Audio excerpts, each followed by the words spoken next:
thinking our topic tonight of how to create an inner sanctuary would be quite fitting. As women, we go through a lot.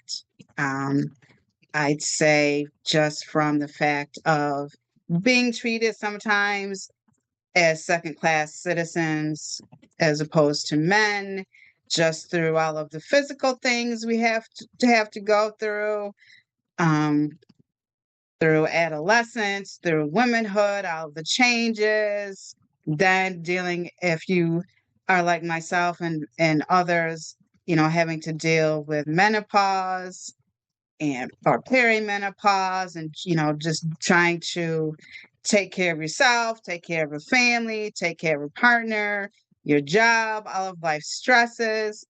Sometimes I feel it's hard to find a balance because we neglect ourselves. And I was just thinking, how do we create that inner sanctuary, or I would say maybe, in my opinion, I would think that would be the inner peace. And as we've talked about many times, setting boundaries. So for you, Mary, what would you say is a definition of an inner sanctuary? Well, the first way to establish an inner sanctuary, like understand that you may be putting yourself out there where you're not getting back what you're putting out. That's number one. Any of those relationships, just go ahead and pull back. You don't need to give a reason. You don't need to say, I'm going to go on a self motivational trip in my house for like 3 months and I'm doing it's okay. Like that's a first boundary because usually we have to explain if we're unavailable. And that is not something that's necessarily really healthy because that's what we're building and creating because your health comes from your inner health as well. And when we do that and just figure out which ones are feeding you good stuff and which ones are not, just note that. It's not for any judgment or anything because it's your inner sanctuary. You know, you're not saying nobody's allowed. You're Mhm. just saying I come first. So would you say that would be considered like your own emotional space, if Hmm. you will? Okay. And you brought up a good point of perhaps separating yourselves from relationships or what have you. That reminds me of recently, I've had two instances where I've done that. For one, like you were saying, sometimes as women we give and give and give and pour into other people, and sometimes it's not reciprocated. And just not too long ago, I had to do some self evaluation where I felt that maybe for a couple of years I, have been doing things for a certain person or individual, trying to pour into them, and then sometimes just not feeling things are given back as the way I'm given. So I had to look at myself and realize that I have a pattern of doing that. And why do I continue to do that? And so, um, for a particular situation, I had to stop myself and say, no, hey, I'm going to take a step back. I'm not to, maybe I will give, but maybe not give as much. And so that's what I had to like really do some soul searching and realize that I have a pattern in doing that.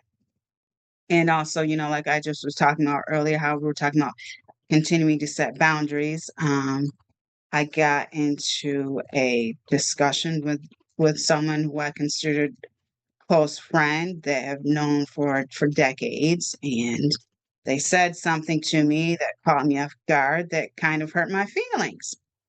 That made me think, oh, so you've been thinking this whole time or whatever and never said anything. So I'm like, okay, so maybe I need to step back from this person because I'm trying to protect myself and my peace at this point in my life. So those were two instances for me where I really said to myself, hey, I'm going to create my inner sanctuary where I am now at this point, at this stage of my life, only letting certain people into my inner sanctuary. So, what are some steps that someone can take if they feel like I have felt like, well, hey, like I need to take a step back and stop allowing things to happen or allowing certain people into my life or what have you? The first step, just like you said, just recognizing, like, wait a minute, I keep doing this, and what am I actually getting back? That's number one, right? And number two, why are you doing what you're doing? I mean, there's always a surface answer, but we know that there's literally habitual patterns of even being women. Like, it is legendary that we are to give, that we don't have to receive, that we are to work our fingers to the bone, you know, for little or no pay. Like, this is just, it's wired into us, you know? So when you're doing this, are you doing it because people taught you to? Because that could be very true. And then are you doing it so that there's some kind of recognition that you have a purpose in life? That's another one that's big. Because if you can't find purpose in what you're doing, you're still going to look for purpose, Mm. even if you're not fully aware that that's what you're doing. And then another one is, are they validating me and I'm looking for somebody to like me, or love me or show me affection? That's another one too. If I do this and they're going to give me a big hug, so I made them like a huge bouquet of flowers so they'd be so excited to see me. But they don't know that I actually need help and I don't know how to say, I need somebody to sit with me. I would like to be able to talk. So recognize that. Why are you doing it? What is it underneath you? And I also think, what about childhood traumas, or as we could also say, generational curses? Yep. Well, generational trauma is absolutely, you know, not only do they exist, they're a part of the frequency vibration of our DNA. So a lot of people can get cancer because they watched other people have cancer. Mm. And then they were told cancer's bad and it's tragic. And so it literally appears, within them. It doesn't have to be a genetics test, but they're prepared to have it. So in a way, it's, kind of created by that. Same way that we are prepared to cook dinner every night. Like, it's literally a part of how we're raised, brought up, surrounded by, and the support. So when we look at even the support around us, that unbeknownst to us can be to help keep you down. I have a confession to make. As we were just talking about, even if someone in our family has cancer, we could think we're going to get it. That has happened to me when my mom got diagnosed with cancer at 60 and 69. When she first got diagnosed, I told, and this is wrong for me. I said to myself, oh, well, if I ever get it, it won't be till I'm 60. And at that point, because I was in my 40s, I'm thinking, well, 60 is old. So if I ever get it, in my 60s, I'll be fine. Well, I got diagnosed at 46. So, now that you say that, I recognize that, I kind of talked to myself into saying, hey, at some point I'm probably going to get it. And guess what? I don't have a bracket mutation, Right. so it is really, you have to recognize that, be careful what you say Yes. because it can affect you. Because you embody it no matter what you say. Like even, we love our aunties, right? And we learn so much from them gabbing on the phone. You know? But if they don't like somebody, guaranteed you're not going to like that person. Right. Right. Just been dead and nothing ever happened to you from Right. that person. But you've listened to your auntie for so long. I don't like this and I don't like, so you don't.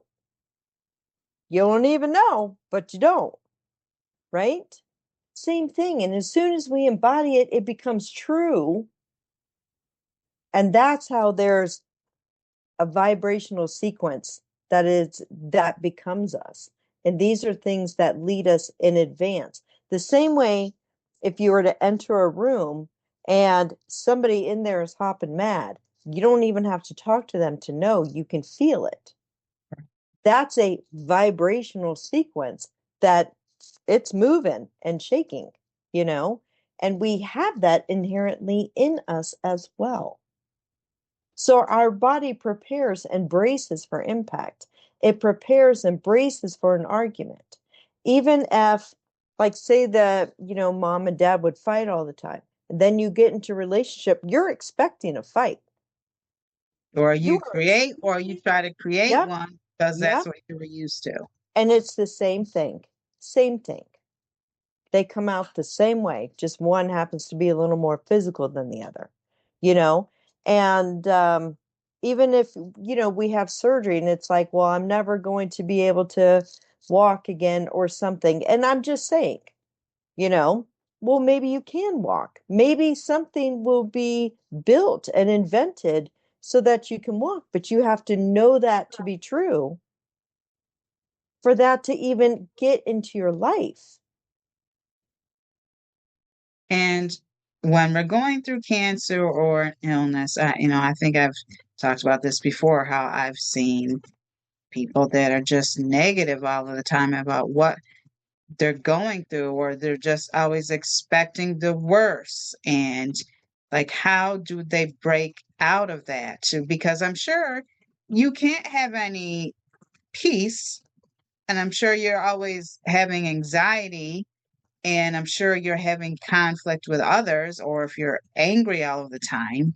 So, like, how do you try to find that inner sanctuary? I mean, to be fair to yourself, you have to be honest first. That's just the truth. You don't have to necessarily be honest out loud to other people because it could be a shock and they might tell you you can't be nice. You know what I mean? Like they just might give you pretty negative feedback. I mean, if you're pretty negative, there's a good chance there's a lot of negative people around you to help support, Mm, so you don't want to say it out loud. Like trust that, you know? And then begin to journal or meditate. We talk about, journaling and writing down feelings that you can't say out loud, or maybe you don't feel safe. Maybe you won't feel accepted, if you talk to the people around you, but do it anyway. And when you do that and you can feel that peace and calmness, there's a part of you that says, I actually like this a bit better. This is a little bit better than the fighting or the negativity or the fear because you never know what tomorrow brings. Good, bad, or indifferent, you don't know what it brings. You can plan all day that you're going to go to work tomorrow 9 to 5, and then there'll be a blizzard, a good old nor'easter, and you can't get that car out. right. What are you going to do? Get mad at yourself because it snowed? But some people, for whatever reason, would do that. Mm-hmm. You know, Mm-hmm. you And play the that's a the blame game. I mean, and right, I've done that at certain points, or certain situations, thinking, oh, is it me? Like, what have I done? Is it something I've right, done? Oh my right. gosh, so it's like it's a hard habit to try Yeah. to break out of doing that. Mm-hmm. At the beginning, we were talking about, making our inner and just trying to hold it. And what does that feel like? And one of those questions is, what is my purpose? Hmm.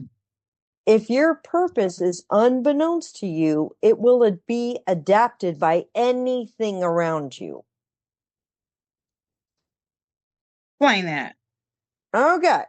So if you don't know that you are meant to live a good life, you know what I mean, to feel good in your life, that you have purpose greater than just serving, you know, really good chicken. Unless you love that, go ahead, cook away. I mean, there's great chefs, you know, but we're saying the fact that it's dependent upon you and nobody asks you, like, how do you enjoy this? You know what I mean? Mhm. You don't feel love in it, and that's one thing. So if you don't have purpose, guaranteed the people around you will give you one. Mm-mm. And if they mad, they're Mm, gonna give you that. mm, Then your purpose is gonna be mad, mm-hmm. right? If they're mad at the system, guaranteed your purpose is to be mad at the system. What's it going to get you? Sick. It's going to get you sick. Right. Yeah, it's going to change your blood pressure. You're going to have like issues with gallbladder, liver, intestines, irritable bowel. Like, I mean, the list goes on. Mm-hmm. You're Yeah. preparing yourself for that Yes. because you need that purpose of life. Like your soul life purpose is to complain.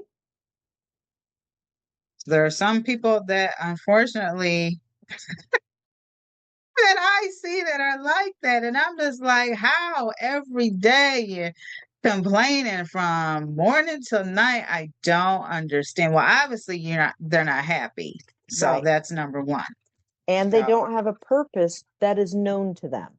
right, right. Because generally speaking, people don't actually choose to have that be their purpose.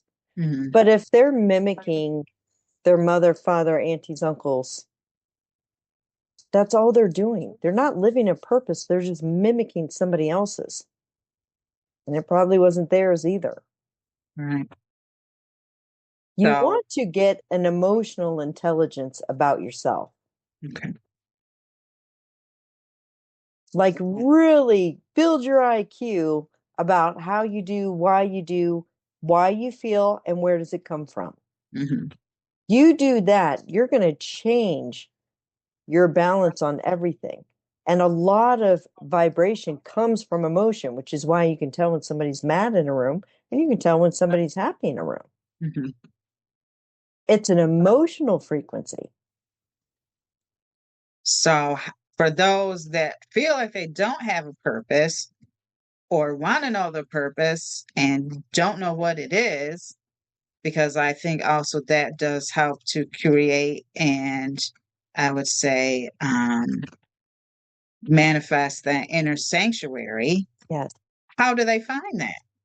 Well, like I said, one, make a choice to build your emotional intelligence, that you know you're meant for something more than just sitting complaining about everything. And then as soon as you think maybe life could be great, then the doctor shows up and it's like you have a knee problem. Well, see, I quit. Like as soon as you begin, something else shows up and then you quit. If you quit on yourself, quit quitting, Mm, right? Quit quitting.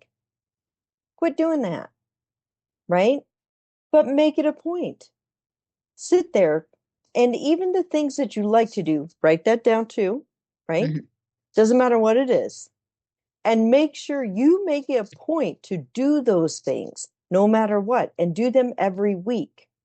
mhm, Set aside time. This is my happy place time, right? You like to read? Make sure you read. If you don't prioritize you, nobody else will. That's a fact. And you can't get to an inner sanctum without being inner first. that's definitely true. Say that again. You can't get to an inner sanctum without being inner first, right? And if you don't put you first, nobody else is going to, and that's a fact. So, what if you've created this inner sanctuary, but other people are looking at you thinking, oh, well, they're acting funny, they're acting different, or she's acting like she's better than everybody else. How do you deal with that? Well, you might be. You Mm, might be better because you're healthier. mm, You might be better because you're happier for no reason. mm. And it's not usually because you're better than anybody else. It's because they don't feel happy and therefore they believe that in you. Ah, preach. Uh-huh. And then you turn around and look at them and you have no effect. Right. No effect.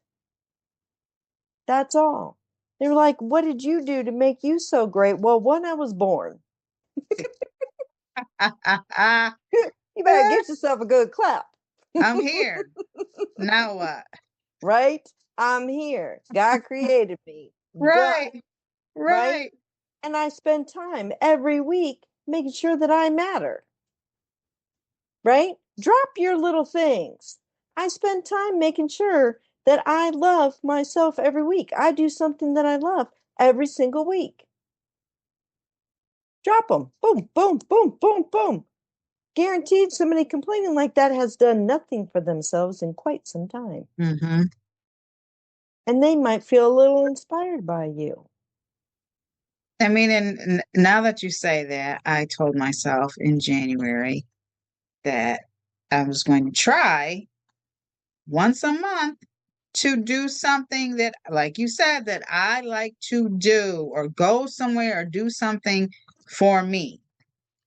So, because I'm trying to make myself a priority, especially I think when you get older, I think we realize, hey, we've put the work in, we've helped other people, we've been through a lot. And, we feel like, hey, you know what? I feel like now is my time. Yeah.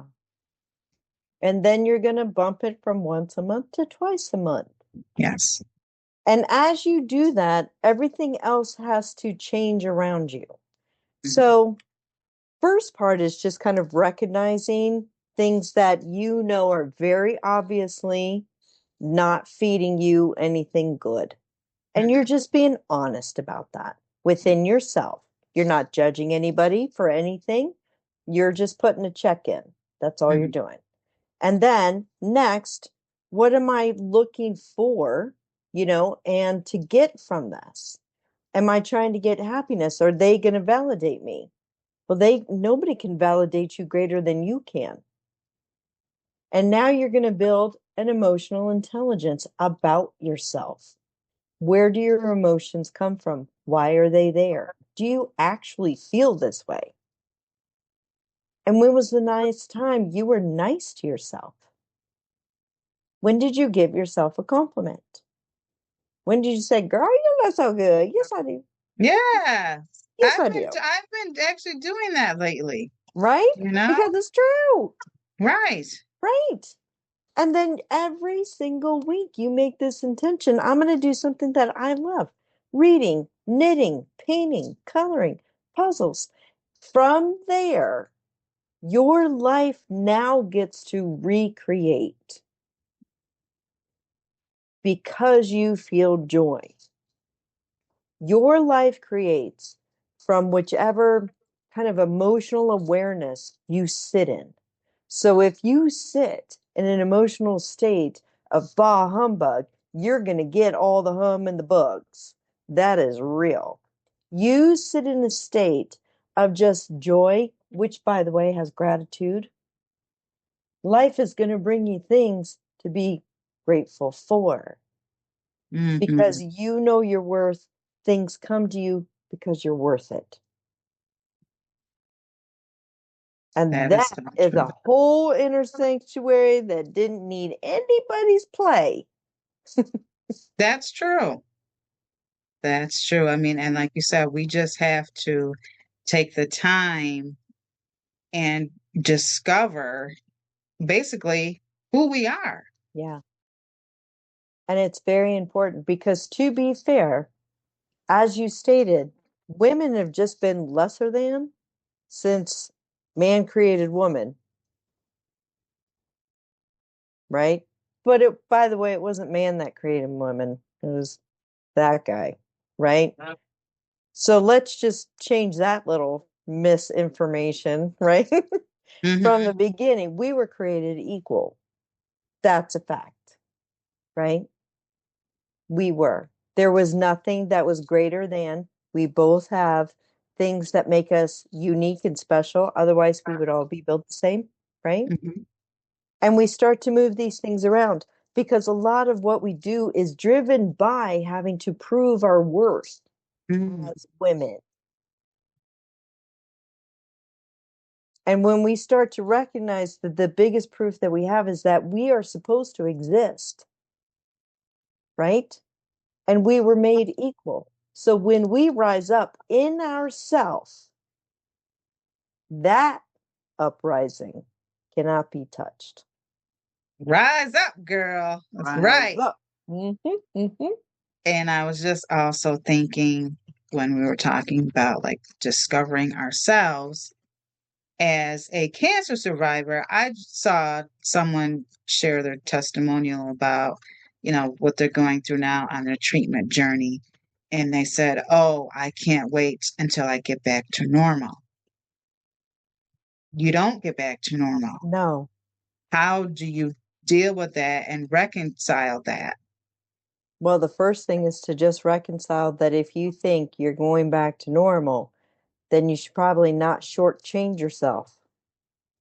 Because as you and I discussed, this is a life-changing event made to change the events of my life. So you take it at its truest value. It is there to change your life.